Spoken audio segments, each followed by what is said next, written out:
Elektriautodega on selline lugu, et võib-olla veel mõningane aeg ja siis on võimalik nende pealt ilmselt oma elektrita jäänud majapidamist mõnda aega üleval pidada. Aga kuumaõhugrilliga vaatame, kas meil õnnestub siin Maarjamäe künka peal küpsema panna, et friikartulid.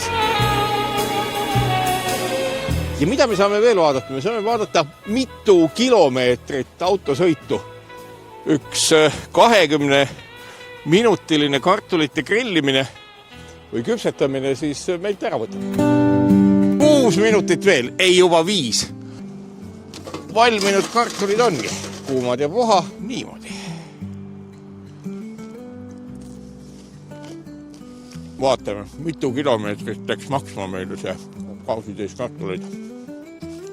See on umbes 1% kogu sellest aku mahtuvusest, nii et kilometraaži peale see praktiliselt ei mõjunudki.